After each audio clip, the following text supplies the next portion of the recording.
আমাদের আসলে তো সেরকম কোনো প্রাকৃতিক সম্পদ নেই। আমাদের মেইন সম্পদই হচ্ছে, সম্পদ বলি বা লায়াবিলিটি বলি, সেটা হচ্ছে আমাদের হিউম্যান রিসোর্স।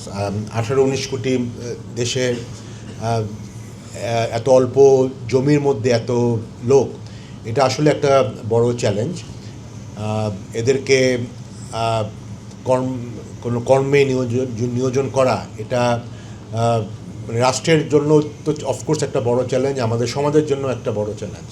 এবং আমরা জানি যে পার্টিকুলারলি যেহেতু আমাদের ইকোনমি, আমাদের সোসাইটিতে বা ডেমোগ্রাফিক্যালি আমাদের খুব ইউথ একটা ডেমোগ্রাফি, একটা বড় অংশ তারা 30 বছরের কম, কর্মক্ষম। এখন তাদেরকে যদি আমরা কাজে নিয়োজিত না করতে পারি, তাহলে কিন্তু আসলে এটার একটা বেশ বড় সোশ্যাল ইম্প্যাক্ট হয়ে যায়। আমরা 2024 সালে দেখেছি যে যে রাজনৈতিক পট পরিবর্তন, সেটা কিন্তু আসলে শুরু হয়েছিল এই ইউথদের আনএমপ্লয়মেন্ট থেকেই। আপনারা জানেন যে কোটা বা সরকারি চাকরির ব্যাপারেই কিন্তু এই জিনিসটা শুরু হয়েছিল। তো অতএব যে কোনো সরকারি দায়িত্বে থাকুক না কেন, তাদেরকে আসলে এই প্রবলেমটা সলভ করতে হবে, না হলে এটা কিন্তু অনেক ক্ষেত্রেই পলিটিক্যাল রূপও ধারণ করে, এটা আপনারা জানেন। তো এবং এর সাথে অনেক ধরনের ব্যাপার আছে, যেমন আমরা প্রায় আজকাল কথা বলি যে মানে ক্রাইমস নিয়ে, পার্টিকুলারলি অনলাইন গ্যাম্বলিং, মাদক, এই ব্যাপারগুলো কিন্তু সবই আসলে দেখবেন রিলেটেড উইথ ইউথ আনএমপ্লয়মেন্ট, তাই না?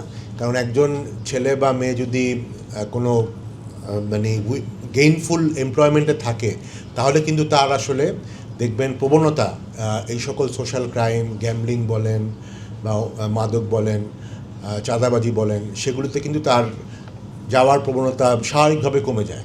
তো যতক্ষণ না পর্যন্ত আমরা এই আনএমপ্লয়মেন্ট প্রবলেম সলভ করতে না পারবো, ততদিন পর্যন্ত কিন্তু আমরা এই সোশ্যাল প্রবলেম বলি, কালচারাল প্রবলেম বলি, হ্যাঁ, এবং ল অ্যান্ড অর্ডার সিচুয়েশন বলি, এগুলি কিন্তু আমরা সমাধান করতে পারবো না। অতএব আমাদের গোড়া যেটা, সেটা হচ্ছে আনএমপ্লয়মেন্ট, তাদেরকে কর্মসংস্থান তৈরি করতে হবে, পার্টিকুলারলি ইউথদের। তো এখন এটা নিয়ে তো আমরা সবসময় কথা বলি, বাট আমার কাছে মনে হয় মেইন সমস্যাটা আমরা আইডেন্টিফাই করি না, যে এই ইউথ আনএমপ্লয়মেন্টের সবচেয়ে বড় যে প্রবলেমটা। আমি বেশি সময় নিব না, জাস্ট কিছু ডাটা আপনাদেরকে দিব। অলরেডি একটু আগে মামুন ভাইও বলেছিলেন বা আব্দুল মান্নান ভাইও বলেছিলেন যে আমাদের দেশে প্রতি বছর এখন গ্র্যাজুয়েট হয় প্রায় 7 থেকে 7.5 লক্ষ। আমরা জানি প্রতি বছর আমাদের জব মার্কেটে, লেবার মার্কেটে ঢুকে প্রায় 21-22 লক্ষের মতো লোক। তার মধ্যে এখন 1/3 হচ্ছে গ্র্যাজুয়েট। এটা কিন্তু আজ থেকে 15-20 বছর আগে ছিল না এরকম। করিম ভাই আরও ভালো বলতে পারবেন, উনি ওই সময় সরকারের মানে গুরুত্বপূর্ণ পদে ছিলেন। আমরা একটা রিসেন্টলি বিবিএসের বা লেবার ফোর্স সার্ভের একটা স্টাডি আপনাদের সাথে শেয়ার করতে পারি। 2000 সালে, আজ থেকে প্রায় 25-26 বছর আগে, ওভারঅল আমাদের যদি বলি, আমাদের লেবার ফোর্সের মধ্যে গ্র্যাজুয়েট ছিল মাত্র 3.5%। মানে আমাদের টোটাল যা লেবার ফোর্স, তার মধ্যে 3.5% ছিল গ্র্যাজুয়েট। তার 10 বছর পরে 2010 সালে, একটু আগে বললাম 2000 সালে, এর 10 বছর পরে এই নাম্বারটা বেড়ে দাঁড়ালো 3.9%। মানে 3.5 থেকে 3.9% 10 বছরে, এটা খুব মানে এটাই স্বাভাবিক। বাট সমস্যাটা হয়েছে এর পরের 10 বছরে, 2022 সালে, 10-12 বছরের মধ্যে এই নাম্বারটা প্রায় 9.5% হয়ে গেছে। মানে টোটাল লেবার ফোর্সের 9.5% হয়ে গেছে গ্র্যাজুয়েট। মানে 10-12 বছরেই প্রায় 2.5 গুণ বেড়ে গেছে। তো এইটা আসলে একটা অস্বাভাবিক ব্যাপার। হ্যাঁ, তো সমস্যাটা আসলে ওই জন্যই হয়েছে, কারণ আমাদের ইকোনমি আপনারা জানেন, উই আর স্টিল এ মানে manufacturing and agro based economy. আমাদের সার্ভিস আছে, কিন্তু সেই সার্ভিসগুলো কিন্তু মাচ মোর মানে ইন্ডিয়াতে বা মানে একটু মানে ইন্ডিয়াতে এরকম সার্ভিসে একটা বড় সেক্টর হচ্ছে আইটি বা বিপিও, এইগুলো। বাংলাদেশে কিন্তু ওই লেভেলের সার্ভিস সেক্টর তৈরি হয়নি। তো আমাদের সার্ভিস সেক্টরগুলো মাচ মোর হয়তো কনস্ট্রাকশন বা ট্রান্সপোর্ট, হসপিটালিটি, এগুলি সার্ভিস সেক্টর। আর মেইনলি আমাদের ইকোনমির একটা বড় জায়গা হচ্ছে আমাদের ম্যানুফ্যাকচারিং বা এগ্রিকালচার। তো এই জায়গাগুলিতে কিন্তু অত বেশি গ্র্যাজুয়েট লাগে না। আমি এখন মানে 1/3 অফ আওয়ার টোটাল নতুন লেবার ফোর্স যারা ঢুকছে, তাদের মধ্যে 1/3 হচ্ছে গ্র্যাজুয়েট, ওয়ারাজ আমাদের ডিমান্ড হয়তো বছরে 2-2.5 লাখের বেশি না। তো যেখানে আপনারা জানেন যে যদি ডিমান্ড থেকে সাপ্লাই বেশি হয়ে যায়, তাহলে তো দাম কমে, এটা ইকোনমির একটা বেসিক নিয়ম। তো আমাদের main problem youth unemployment problem হচ্ছে over supply of graduates. But আমাদের কিন্তু লোক দরকার, আমাদের কিন্তু আমরা জানি যে আমরা অনেক সমস্যার মধ্যেও আমাদের ম্যানুফ্যাকচারিং গ্রো হচ্ছে। আমরা বাংলাদেশ এখন ওয়ার্ল্ডে সেকেন্ড লার্জেস্ট গার্মেন্টস এক্সপোর্টার। আমাদের ওয়ান অফ দ্য টপ 5-7 থেকে 6 লেবার এক্সপোর্টার, মানে আমাদের লোক বিদেশে যাচ্ছে। এরা কিন্তু বেশিরভাগই মানে খুব যে গ্র্যাজুয়েট ডিমান্ড আছে তা কিন্তু না। এই একটা গার্মেন্টস কোম্পানিতে যদি দেখেন আপনার 10,000 লোকের একটা গার্মেন্টস কোম্পানিতে গ্র্যাজুয়েট ম্যাক্সিমাম 100-200 লোক গ্র্যাজুয়েট দরকার হয়। বাকিরা কিন্তু আসলে কারিগরি শিক্ষায় বা কারিগরি স্কিল দরকার হয়, তাই না?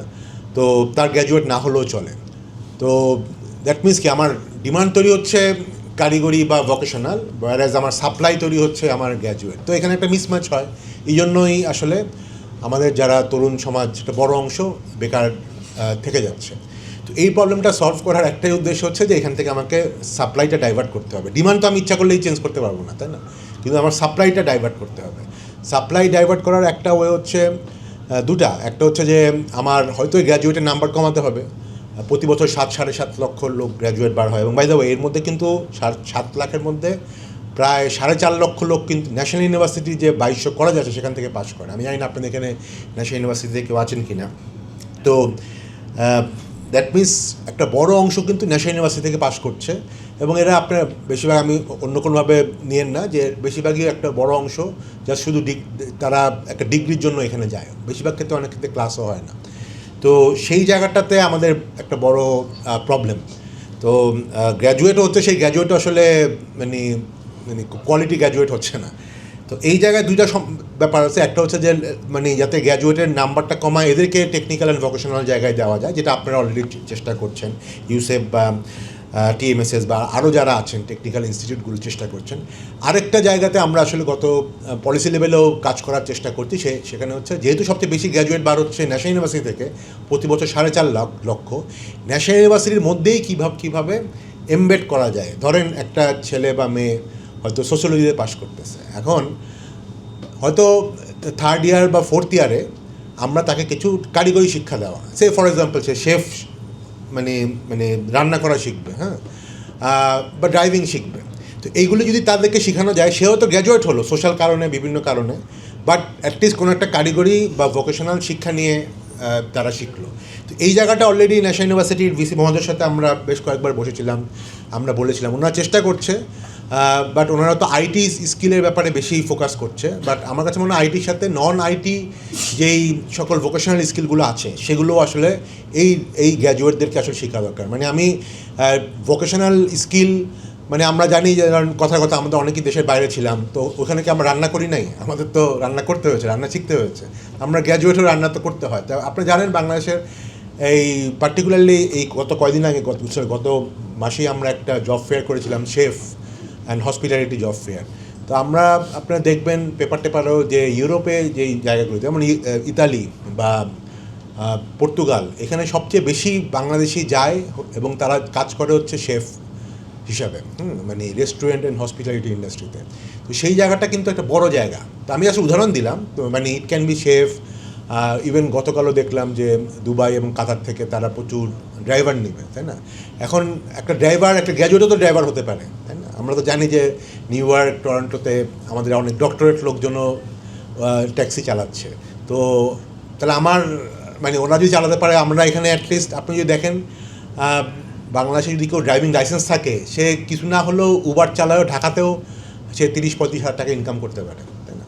তো এই জিনিসগুলো আসলে আমাদের একটু মানে আনতে হবে, যে ডিগ্রি যাই থাকুক না কেন, তুমি গ্র্যাজুয়েট হও বা ভোকেশনাল স্কিল থেকে পড়ো, কিন্তু তোমার স্কিল থাকতে লাগবে, এবং সেটা একটা ধরনের একটা ভোকেশনাল, যে কোনো একটা বা দুইটা ভোকেশনাল স্কিল থাকতে হবে, তাহলে তুমি দেশে বা দেশের বাইরের মার্কেটে নিজেকে অ্যাটলিস্ট সারভাইভ করতে পারো। তো সেটা একটা বড় ব্যাপার। তো আমি আরেকটা ব্যাপার বলবো, যে অনেকেই আপনারা জানেন যে মানে রিসেন্ট যে এআই নিয়ে কথাবার্তা হচ্ছে, এবং এর মধ্যে একটা বড় ধরনের মানে আশঙ্কা তৈরি হয়েছে যে এআই আগামী কয়েক বছরে হয়তো জব মার্কেটের অনেক কিছুই পরিবর্তন করে দেবে, হুইচ ইজ ট্রু। আপনারা যারা এখানে টুকটাক যারা এআই টুল ইউজ করেন তারা জানেন যে এআইয়ের যে ক্যাপাবিলিটি, মানে এখন আসলে মানে মানে দুদিন পরে দেখা যাবে যে যে অর্গানাইজেশনে এখন 100 লোক আছে সেই অর্গানাইজেশন এখন 20 জন লোক দিয়ে চালাতে পারবে, একই টাইপের মানে জবই তারা করতে পারবে। তো দ্যাট মিনস কি একটা বড় ধরনের মানে আশঙ্কা কিন্তু তৈরি হবে। বাট এইখানে একটা ব্যাপার আমি শুধু বলবো, সেদিন আমি একটা জায়গায় বলছিলাম যে এআইয়ের যে ইম্প্যাক্ট জব মার্কেটে, এটা কিন্তু সবচেয়ে বেশি হবে কোন সেগমেন্টগুলিতে, মেইনলি হোয়াইট কালারে।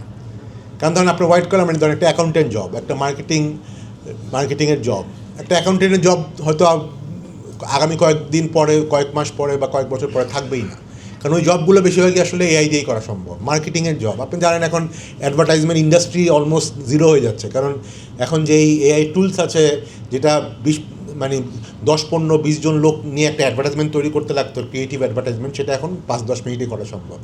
তো এই জবগুলি তো আসলে থাকবে না, মানে white collar will be more impacted. But যেটা ব্লু কলার বা যেটা বললাম যেগুলিতে ভোকেশনাল জায়গাগুলি আছে, সেগুলিতে কিন্তু এআই যে হবে না তা না। এখন একটা পর্যায়ে হয়তো রোবট মানে ফ্যাক্টরিগুলিতে কাজ করবে, কিন্তু রোবট ইজ অলসো এক্সপেন্সিভ, তাই না?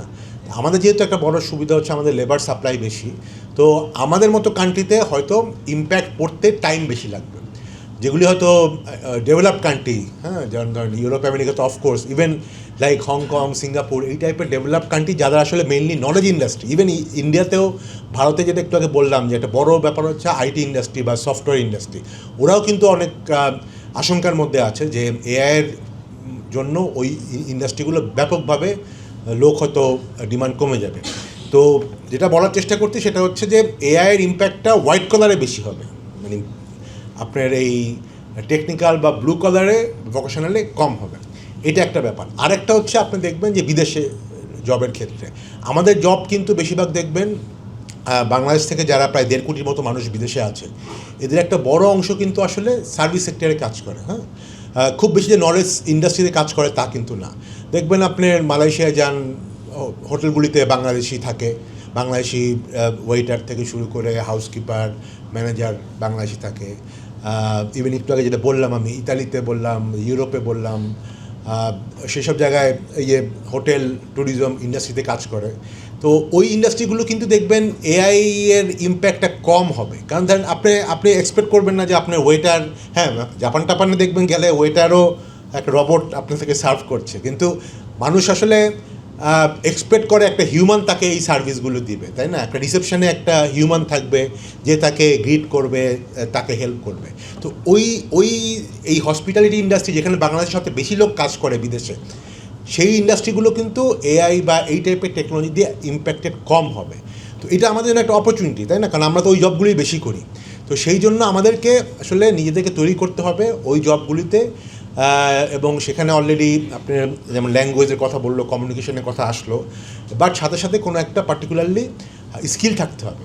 আমাদের মেইন সমস্যা হচ্ছে যে আমরা বিদেশে যাচ্ছি, যেমন বাংলাদেশি শ্রমিক বা লেবার যখন মিডল ইস্টে যায়, বিভিন্ন পত্রপত্রিকাও আসছে, রিপোর্ট আসছে যে তা একই কাজ করে, বাট তার একজন ফিলিপিনো বা একজন নেপালিজ বা একজন ইন্ডিয়ান তার থেকে সেম কাজ করে 3-4 গুণ বেশি বেতন পায়, এবং আমরা অনেক কম বেতন পাই, কারণ আমাদের বেসিক স্কিলটা নাই। হয়তো সে আমাকে কাজ করাই নিচ্ছে, সে আমাকে আসলে এক্সপ্লয়েট করছে, কারণ আমার ওই স্কিলটা নাই বলে সে এটা দিয়ে আমাকে বলে তোমার তো স্কিল নাই, সার্টিফিকেশান নাই, তোমাকে কম বেতনই দিব। আমরাও বাধ্য হয়ে কম বেতন করছি, কিন্তু সেটা কিন্তু একজন নেপালিজ বা ইন্ডিয়ান বা ফিলিপিনোর সাথে সেই কাজটা করতে পারে না। তো সেইটা আমাদের আসলে সবার মাথায় রাখতে হবে যে আমাদের এত বড় লেবার ফোর্স আমরা লোকালি অ্যাবজর্ভ করতে পারবো না, বিদেশে আমাকে পাঠাতেই হবে। যদি পাঠাতেই হয় আমাকে তাদেরকে স্কিল করে সার্টিফাইড করে পাঠাতে হবে।